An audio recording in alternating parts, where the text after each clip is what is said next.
episode 53 of the Tea and Possibilities podcast. I am Nikki, and this is a podcast all about knitting, crochet, and making all the things here in northwest London.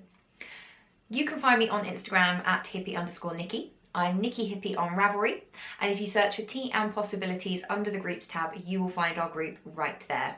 I put quick links to everything I mention just in the box below, and if you would like to have a chat about this episode, there will be a link below to the chatter thread in the Ravelry group, and I also link to slightly more extensive show notes, juicier ones on my blog, and all the links to everything I just mentioned just down there. As always, I like to kick off by saying thank you. If you are a new viewer, thank you so much for giving the podcast a shot. I know there are tons out there, so I really do appreciate it.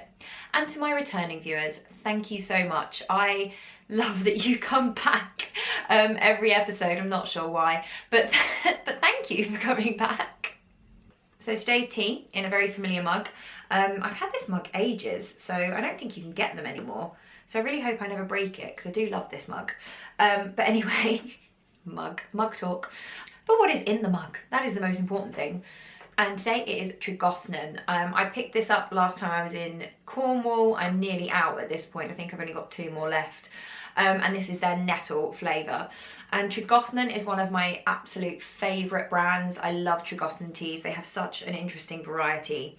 And they have a peppermint that's really good as well. And I think... is it lemon verbena?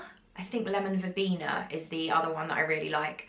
And it's just gorgeous. I love nettle tea. I love nettle soup. Once upon a time I used to make nettle cake. So it's the British in me. I love a bit of nettle. For me, a nettle tea is kind of somewhere between a green and a peppermint. It doesn't quite have the bitterness that green tea can have, but it also doesn't have the minty, sharp freshness of a peppermint. So it's somewhere in between. So I really like it for days like today that are quite crisp, and I don't really want a cooling flavour like peppermint. I just really enjoy nettle tea. It's really delicious. Before we dive into Whipped Up, I just also want to say a big thank you to everybody who got in contact with me or left a comment after the last episode. I had been away for a little while and I was a little bit nervous about coming back. And so to have you all say that it was great to have me back and to kind of respond to some of the stuff I'd said in that episode, I was really, really touched. So thank you so much for that. I really do appreciate it. But now let's get on to what you're actually here for. Let's move on to Whipped Up.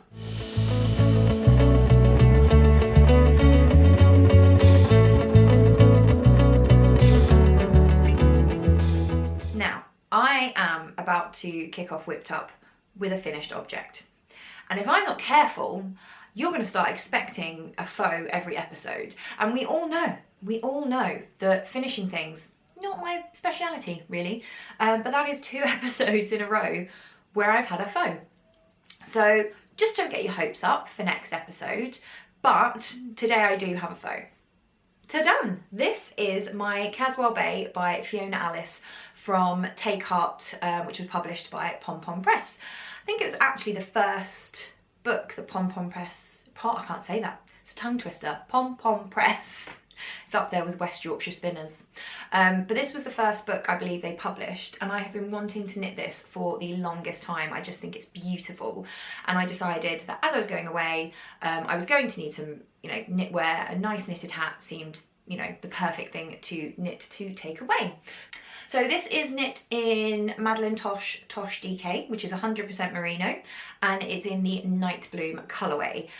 For those of you who have watched earlier episodes, you may remember the year before last, I think, I knit a load of hats, and one of them was in Madeleine Tosh Begonia Leaf, which was a very similar colourway, and I fell in love with it, and I desperately wanted to get a sweater quantity, and it was discontinued. So I have fallen in love with this colour, and I think I am going to get a sweater quantity of this because it is so beautiful, and I think it would make a stunning jumper. I think Light Trails is what I'm thinking of. I can't remember the designer, but I will put it up on the screen. But I think that would be beautiful in this. But anyway, enough about a sweater that I haven't even cast on yet. Let's talk about the hat. But first, I'm going to have to tidy my hair because that is epic hat hair. Right, well, there we go. Just smoothing my hair back down because it just went poof. I knit this, as I said, I started it just after the last episode and I finished it couple of days ago now. I haven't blocked it. I do need to block it, which is what I will do as soon as I finish filming. I just didn't want to show you a damp hat because that would be a bit weird. I have to say, I loved knitting this, but there were a couple of sticky moments. So firstly, the brim, as you can see, is quite long. As you saw when I was wearing it, I wear it with it folded up. And it is a beautiful, beautiful twisted rib, which I have never done before and took forever. Like, to the point where I thought I'm definitely not going to get this finished in time to take away because this is ridiculous. I was twisting the knits and twisting the pearls. And I think it is so worth it because it's so, so gorgeous and it looks so polished. So it was worth it, it just took a really long time. I think the kind of cabled leaf pattern is gorgeous. This is the reason I really wanted to knit this hat. So it's got a cabled leaf design on one side, and then on the other side, the rib continues up into kind of an arrow shape. So I really, really enjoy that. And I think it's just gorgeous because on one, it looks kind of different on either side, which I think is really cute instead of being the same all the way around. And I think that when I block that, that cable pattern is going to open up really beautifully and just look really defined and sharp. So I'm really looking forward to doing that before I pop out later. The one thing I will say about this pattern is do consider yardage, because where was I? I was in like the first couple of rows just after the rib. And I looked at the size of my ball that I had left and I thought, oh God, like I don't think I'm going to have enough yarn to knit this. And I'll be honest with you, I didn't check yardage because, as you know, I've knit a lot of hats and I have never ever needed more than one skein to knit a hat. So I didn't bother to check. So I did have a bit of a scary moment where I thought I definitely wasn't going to have enough. And as you may have spotted, I purchased myself a second skein just in case. About 2 hours after I ordered that skein, I realised I was being ridiculous and I was definitely going to have enough. So yeah, isn't that always the way? But I will say about the pattern is that if you look at the requirements, so it will list the needles and the yarn, etc. needed, and it gives the yardage of the skein that was used in the pattern. I believe what was used in the original pattern was Handmaiden, the Lady Godiva base, and that actually has more yardage than the Tosh Merino Tosh DK that I used. So when I did have that worry about the yardage, I checked the pattern and I checked the yardage on the skein, and that's kind of what confirmed to me, like, oh God, I need to buy another skein, because the Handmaiden had a bit more yardage. So when this is all blocked and finished, I'm going to weigh it and I will put the exact yardage that I used into my Ravelry. So if you do want to use this and you are a bit worried, you know, maybe you've used a skein like for a bit of colour work, but you've got the bulk of a skein left and you don't know whether you're going to have enough, that might be useful. So I will put that in my Ravelry notes. However, I am quite glad that I ordered this. It did actually come unskein, so sorry if it looks a bit lumpy. But I did order another skein and I am quite glad, because I was planning to make the mittens, not mittens, they're not mittens at all, they're wrist warmers. But I was planning to make them matching, so I've got this and I will cast this on as soon as I've finished my current pair of socks. So it's there, it's ready to go. I'm just going to wind it up and run with it really. So there you go.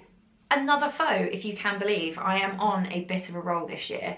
I am really looking forward to getting that blocked and taking pictures, because I have decided to keep a collection on Instagram that is all of my faux in one place. So I've got like faux 2019, and I know I can do that on Ravelry, but I love Instagram and it's an app and it's right there. And I am doing the Ravelry challenge. I'm going to try and finish 10 projects this year. So that's 2 down, which is pretty good.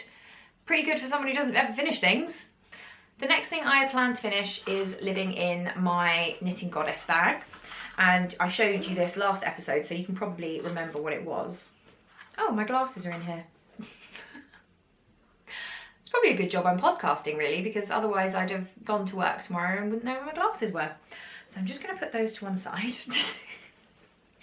But in here, as well as you can probably hear all my stitch markers rattling around, I have in a bit of a tangle, I have to say. Bear with. It's my vanilla sock. And as always, I'm just following the Meanwhile at the Castle sock tutorial, and I'm actually on this sock writing it down as I go because I'm fairly confident in my kind of personal sock recipe now, so I'm writing it all down. And I have finished the leg, and I have literally just started the heel flap. And I wonder if you can see here, my tension has changed. So this is the bit that I was knitting on in the cinema, that top bit, and this is the bit outside of the cinema, so like on my lunch break, on my commute, etc. And I think that's quite funny. I mean, it'll block out, it's absolutely fine, but I was clearly knitting a lot tighter in the cinema. It wasn't a particularly stressful film, so I think it was probably more to do with me being aware of not being able to see, so I was pulling that a little bit tighter. This is in Rock and String Creations in the Seaside Treasure colourway, and it is a beautiful gobstopper ball, and I love it. It is currently a very beautiful day. It's very blue and clear and bright out. The snow that we have had is melting, and this just feels like the perfect colourway to be working on because it's so light and it's so fresh, and it reminds me that spring is finally coming. So there we go, just working on a sock, as you do, because apparently now I'm a sock knitter.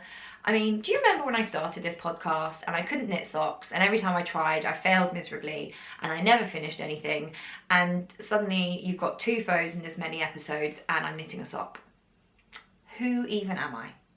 Now the next project I'm going to show you is it is a whip, it is a work in progress, and I kind of follow the same rule as the Knitmore girls, which is if you put 1 stitch on it, it goes in the podcast.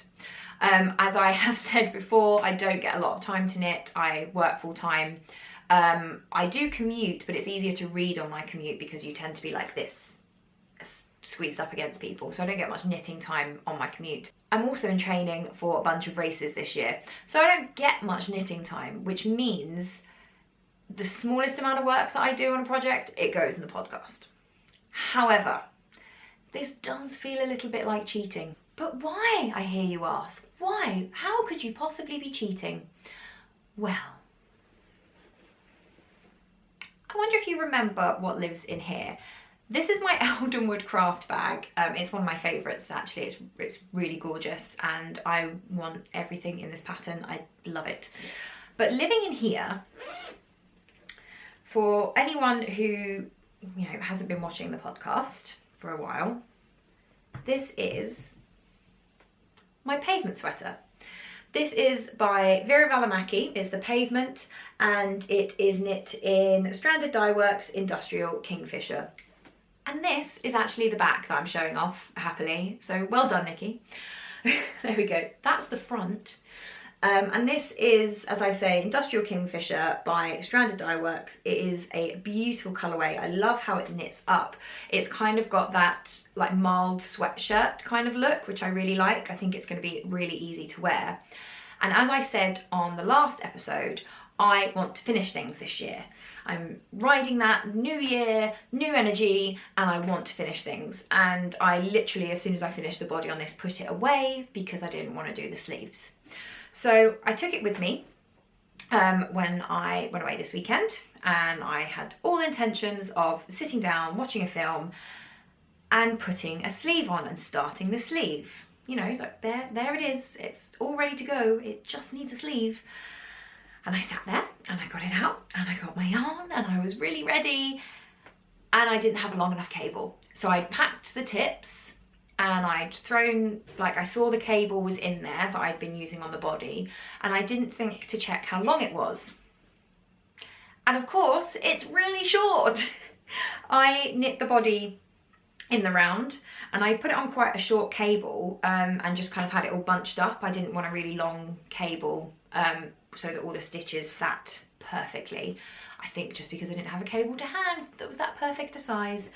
But I only had a very short cable, and it was too big to do a sleeve, far too long, and it was also too short to magic loop. So my plan was to magic loop, and I couldn't.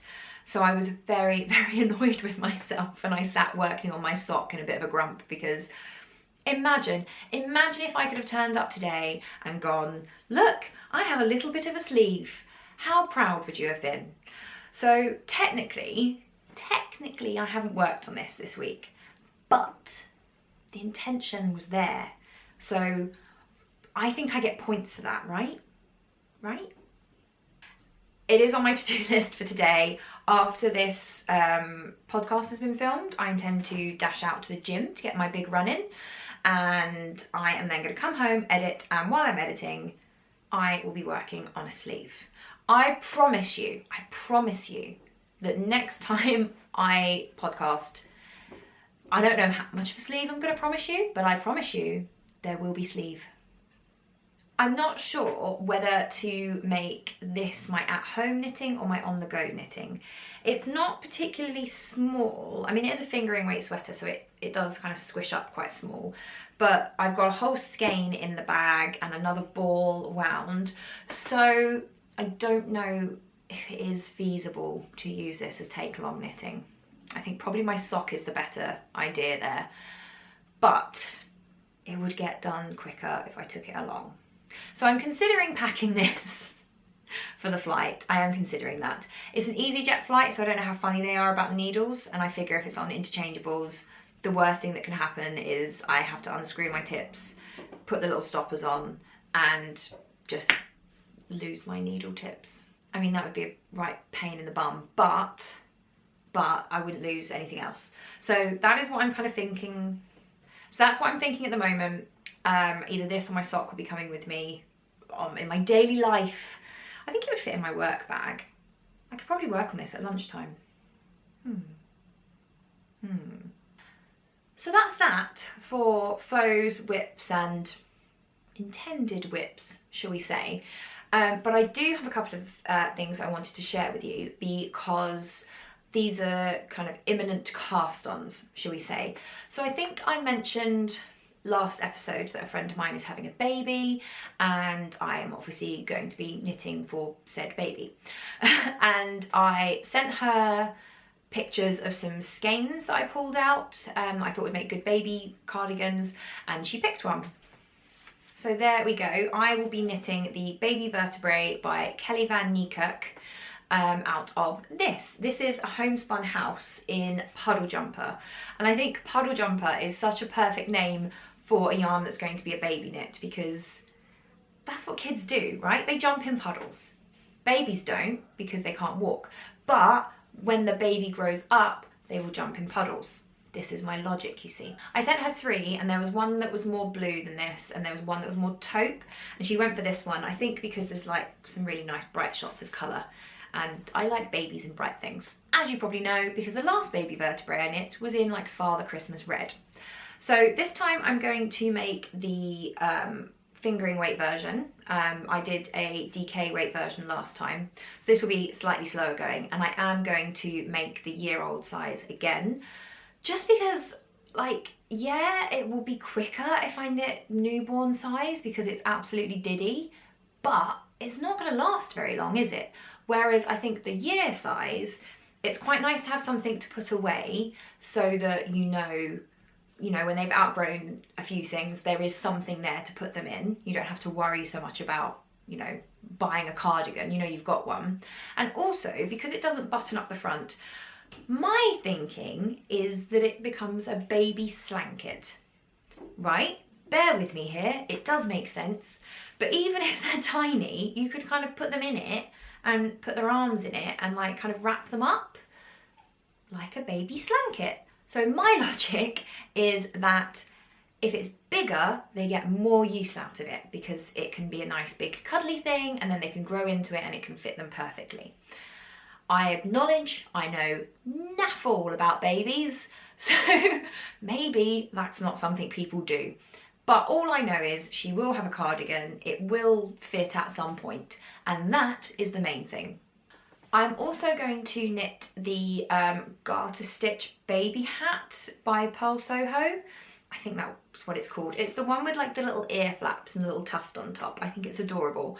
And it's in Aran, which I don't have any Aran yarn at all. The beauty of having my stash on Ravelry means that I don't have to pull my physical stash out whenever I'm looking for something. I can look on Ravelry and then go and look for what I'm looking for.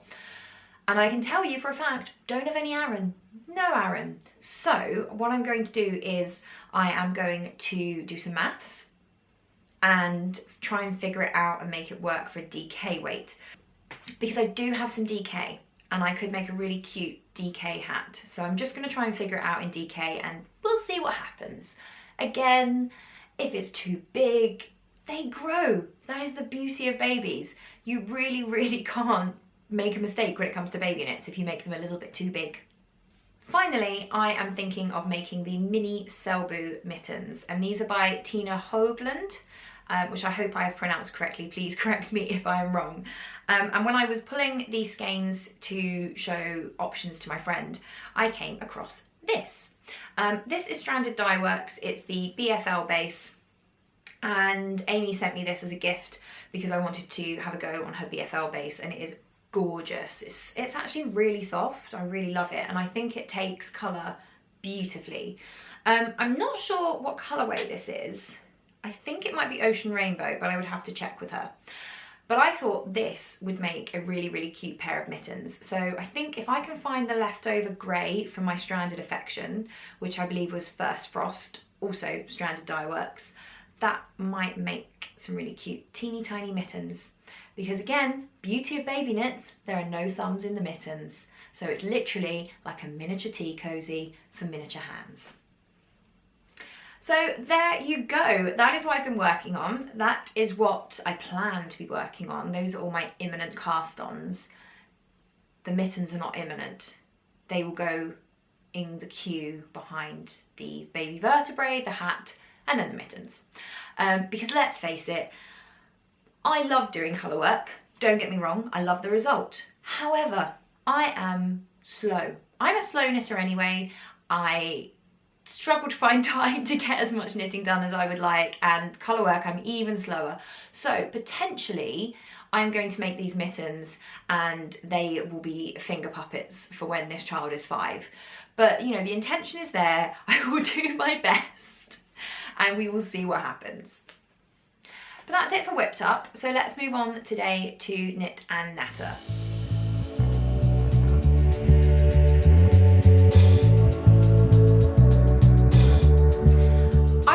A lot of reading and viewing over the last few weeks. I say a lot. In so much as I've had time and I've been home, I have been doing some reading, particularly on the tube, and watching of things.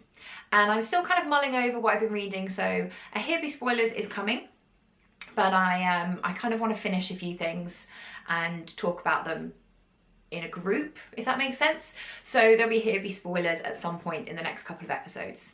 But today in Knit and Natter, I wanted to talk about stash. So for long-term viewers of the podcast, you will know that I am somebody who prefers to have a small stash. That's just my personal preference. Before we go into this chat about stash, I just want to make something really clear. Your stash, however big or small it is your business. I don't think that my way of stashing is any better or worse than anybody else's. I think each to their own. If you want to have a massive stash and it makes you happy, go for it. If you want to only buy for projects as you're starting to knit on them, you do you. So this is just me talking about my stash and why I like it this way. Please don't think that I am advocating that everyone should do it this way. Mainly because I just think you should do what makes you happy. And as long as it's making you happy, it's fine. What makes me happy is having a small stash. So as I've said before, this here, this tub, it is 4 drawers, and that is my stash. I have in my bookcase 2 little tubs at the bottom, and they contain my kind of works in progress and a couple of overflow skeins. That is it.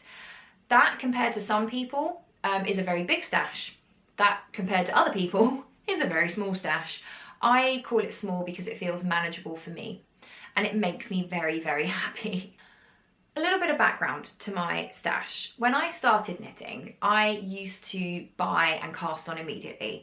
I was a pretty monogamous knitter. I didn't have more than 1 or 2 whips on the go at one time, and I would knit, finish, and then buy new yarn. usually there was a slight overlap. As I was coming to the end of a project, I would buy new yarn then, so it was ready to swatch and be ready to start as soon as I'd finished whatever project I was on. Then a few things happened to change that.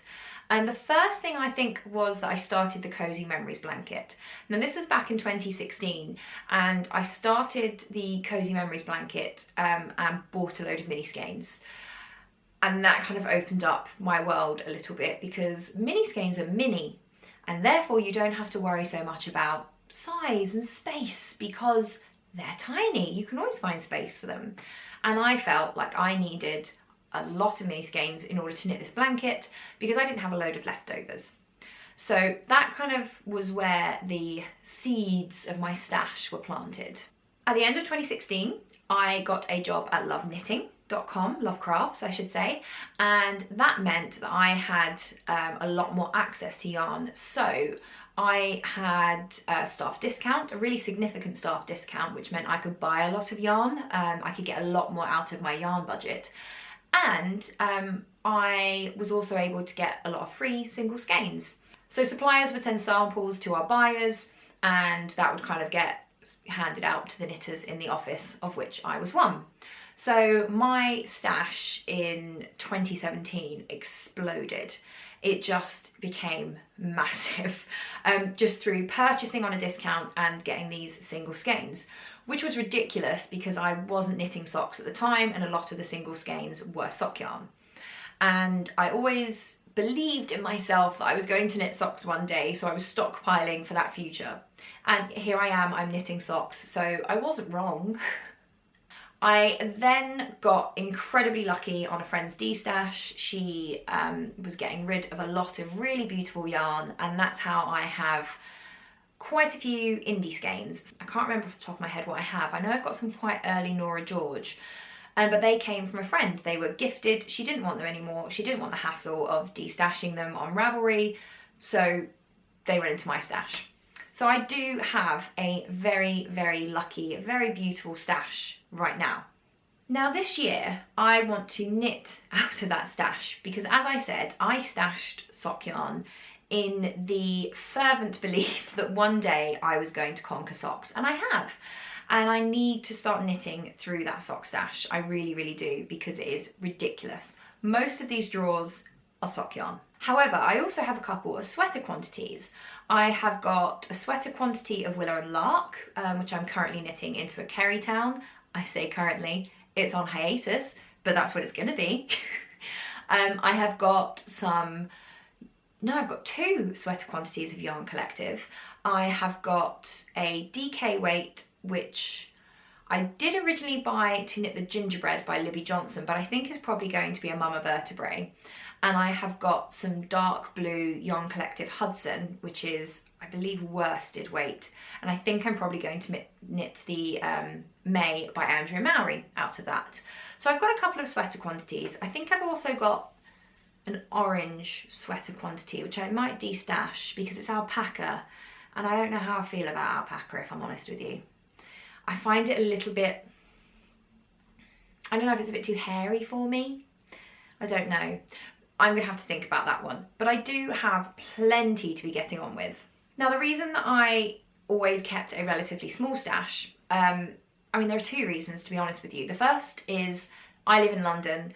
Money does not go as far as you would hope in London, and unfortunately, I couldn't afford to buy things whenever I wanted them.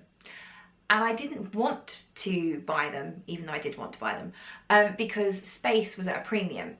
You live in London, space storage is always a bit of a worry. And I didn't have anywhere really to store tons of yarn. I do now. I've moved back home and there's a lot more storage available, and I could get a lot more storage and I could fill it up with yarn. And I just don't want to.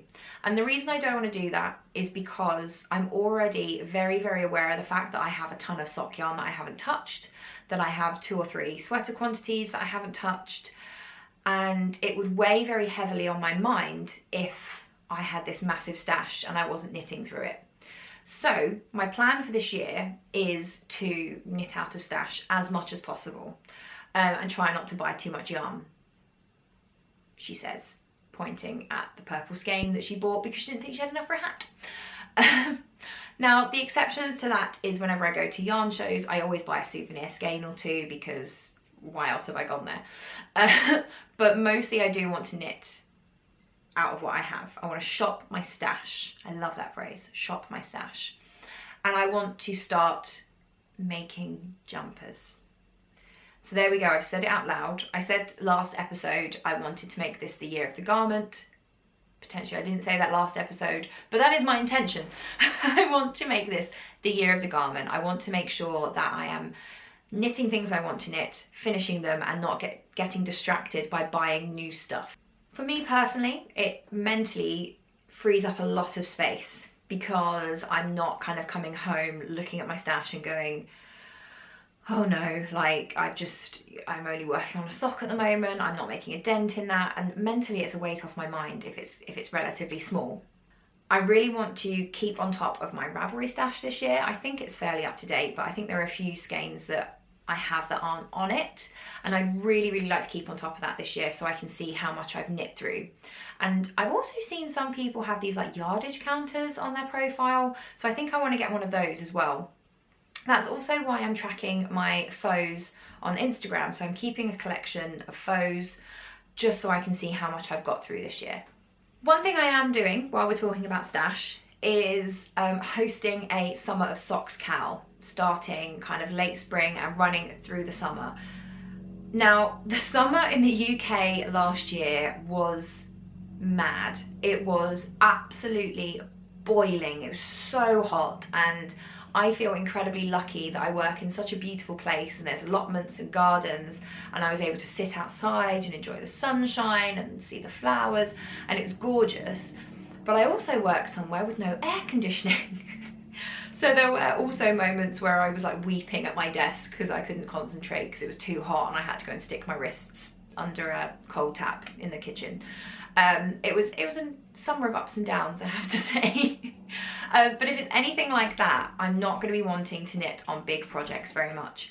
And I think that is the perfect time to knit through tons of stash and just get through all of those incredible, beautiful sock skeins. So why don't we do it together? Why don't we have a Summer of Socks Cal this summer?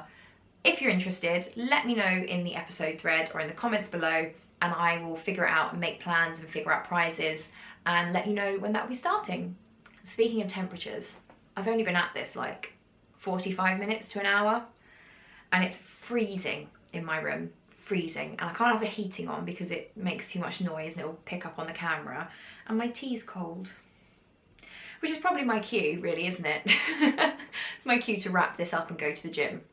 So that's it for this week. I would love to see you in the episode thread and hear about what you think about stashing. Like, do you have a big stash? Do you have a small stash?